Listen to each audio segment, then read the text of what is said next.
Hello everybody, मैं मोहम्मद हसनैन अहमद। मेरा YouTube channel maths by Hasnain @ में आपका स्वागत है। मैंने इससे पहले 2 वीडियो बनाया और उसमें मैंने चर्चा किया कि 0 पे पावर 0 क्या होती है, और उससे पहले मैंने प्रूव किया था कि किसी भी नंबर पे पावर 0 देने पर उसका वैल्यू क्या होता है। अब मैं इस लेक्चर में इस वीडियो में चर्चा करूँगा how to prove that area of circle is equal to pi r square. यानी हम कैसे प्रूव करेंगे कि वृत्त का, सर्कल का एरिया पाई आर स्क्वायर होता है। चलिए हम लोग इसका प्रूफ की तरफ चलते हैं। हम लोग सबसे पहले ये जानते हैं कि सर्कल कहते किसको है। सर्कल एक 2D फिगर होती है, जैसे कि यहाँ फिगर में दिखाई दे रहा है। ये इसका सेंटर कहलाता है, ये इसका रेडियस कहलाता है। तो सेंटर और सर्कम, ये होता है सर्कमफेरेंस। सर्कल के टोटल लेंथ को सर्कल का सर्कमफेरेंस कहते हैं, और इसका ये रेडियस हो गया। और यहाँ पर हम लोग ये देखेंगे कि गलत वैल्यू, सर्कल का सर्कमफेरेंस क्या होता है। तो सर्कल का टोटल लेंथ को सर्कल का सर्कमफेरेंस कहते हैं। यानी सर्कल ये है, ये सर्कल का सेंटर हो गया और ये इसका सर्कमफेरेंस। मान लेते हैं कि हम यहाँ पर एक पॉइंट ए, और इसका लेंथ टोटल ए से स्टार्ट करेंगे और ए तक ही आएंगे, तो ये सर्कल का टोटल लेंथ कहलाएगा। तो सर्कल का टोटल लेंथ को total length of a circle is equal to circumference. Circumference जिसको परिधि कहते हैं, ये होता है 2 पाई आर। ये होता है 2 पाई आर। अब हम लोग यहाँ पर टॉपिक है कि how to prove that area of circle is equal to pi r square. हम यहाँ पर सर्कमफेरेंस का चर्चा इसलिए कर रहे हैं क्योंकि सर्कल के एरिया को प्रूव करने के लिए सर्कल का सर्कमफेरेंस के बारे में थोड़ा जानना जरूरी है, जो होता है 2 पाई आर। अब हम लोग चर्चा ये करेंगे कि ये प्रूफ कैसे होगा। प्रूफ पे चलते हैं। प्रूफ के लिए सर्कल को 10 बराबर भागों में डिवाइड करेंगे। सर्कल ये है, इस सर्कल को 10 पार्ट्स में क्या करना है, इक्वल पार्ट्स में डिवाइड करना है।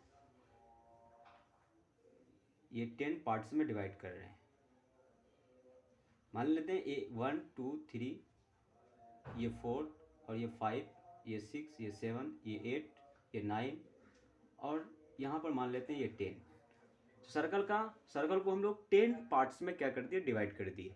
अब इस 10 पार्ट्स को क्या करेंगे, हम लोग एक्सपेंड करेंगे, फैलाएंगे। कैसे फैलाएंगे, एक रूल के अकॉर्डिंग। मान लेते हैं ये फर्स्ट पार्ट है, तो फर्स्ट पार्ट को मैंने ऐसे शो कर दिया, और ये इसका सेकेंड पार्ट है, और ये इसका थर्ड पार्ट है। इसी तरह से 10 पार्ट्स को हम लोग एक पैटर्न पर सजाना स्टार्ट करेंगे, जो कि पैटर्न दिखाई दे रही है। तो ये फर्स्ट हो गया, ये 2 सेकंड हो गया, ये थर्ड, ये 4, ये 5, ये 6, ये 7, और ये 8, और ये 9, और ये हो गया 10। आप 6 टाइम या फिर 12 टाइम भी बांट सकते हैं। जरूरी नहीं है कि हम 10 टाइम्स में ही इसको बांटें। ये जो पैटर्न प्राप्त हुआ, लाइक एज ए रेक्टेंगल या और पैरेललोग्राम। आप रेक्टेंगल भी मान सकते हैं या पैरेललोग्राम मान सकते हैं। तो ये मान लेते हैं हम लोग, एक रेक्टेंगल बना। तो रेक्टेंगल का ये क्या कहलाता है, रेक्टेंगल का लेंथ। ये रेक्टेंगल का लेंथ कहलाएगा, और ये रेक्टेंगल का ब्रेथ कहलाएगा, यानी चौड़ाई कहलाएगा, और ये इसका लंबाई कहलाएगा। तो यहाँ पर ये देखेंगे कि ये इक्वल पार्ट्स है। इधर इधर पैटर्न में 5 है, 1 2 3 4 5। फिर इधर से देखेंगे तो 1 2 3 4 5। तो 5 इधर है, 5 ऊपर से है, 5 नीचे से है। तो इस तरह से ये समझ में आया कि ये सर्कल का सर्कमफेरेंस का ये आधा पार्ट्स है। तो सर्कल का सर्कमफेरेंस 2 पाई आर होता है। तो इसका अगर आधा करेंगे तो ये पाई आर आ जाएगा। जो पाई आर जो आएगा ये लेंथ के बराबर आएगा, जो कि इस रेक्टेंगल का है। और ये यहाँ से लेकर यहाँ तक जिसको हम लोग ब्रेथ कहे, ये ब्रेथ किसके बराबर होगा, रेडियस। क्योंकि ये जो लेंथ है ना, ये लेंथ को हम लोग रेडियस कहते हैं। जैसे कि फिगर में यहाँ दिखाई दे रहा है, ये रेडियस है, तो ये रेडियस ही इसका ब्रेथ कहलाएगा। तो रेक्टेंगल का लेंथ भी पता चल गया और रेक्टेंगल का ब्रेथ पता चल गया। तो area of a circle is equal to area of area of rectangle,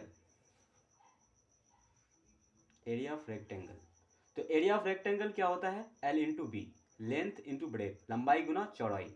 तो लेंथ इसका क्या है गया पाई आर, और इसका ब्रेथ क्या हो गया आर, तो पाई आर इंटू आर, तो this means pi r square. तो एरिया ऑफ सर्कल क्या हो गया, area of circle pi r square, जो हमको प्रूफ करना था। तो इसका सिंपल फंडा क्या बताया गया, किसी भी सर्कल को उसको 10 पार्ट्स या 6 पार्ट्स या फिर 12 पार्ट्स, यानी इवन में क्या करना है, डिवाइड करना, ऑड में नहीं करना है। इवन पार्ट्स में डिवाइड करेंगे, 10 पार्ट्स में डिवाइड किया, तो उन 10 पार्ट्स को रेक्टेंगल के फॉर्म में या फिर पैरेललोग्राम के फॉर्म में मैंने उसको चेंज किया इस पैटर्न के अकॉर्डिंग। तो ये लेंथ जो होता है वो सर्कल का सरकमफ्रेंस का आधा होगा, क्योंकि इधर भी 5 है इधर भी 5 है, तो पाई आर हो गया। तो इस तरह से लेंथ पता चल गया और उस तरह से ब्रेथ पता चल गया। तो मैंने एरिया ऑफ सर्कल बराबर कर दिया area of rectangle, l into b, तो पाई आर इंटू आर, तो पाई आर स्क्वायर। तो इस तरह से area of circle pi r square हो गया। कल मैं पाई के बारे में बताऊंगा कि पाई क्या है, पाई का हिस्ट्री क्या है, पाई का एग्जैक्ट वैल्यू क्या है। मैं उम्मीद करता हूं कि आप लोग मेरा जो क्लास था जिसमें मैंने आप लोगों को समझाने की कोशिश किया कि एरिया ऑफ सर्कल बराबर क्या होता है पाई आर स्क्वायर, ये आपको कुछ हद तक समझ में आई होगी। अगर समझ में आया तो लाइक करें, शेयर करें, कमेंट करें और सब्सक्राइब करें मेरे चैनल को। इसके लिए मैं आप सबका हार्दिक थैंकफुल हूँ।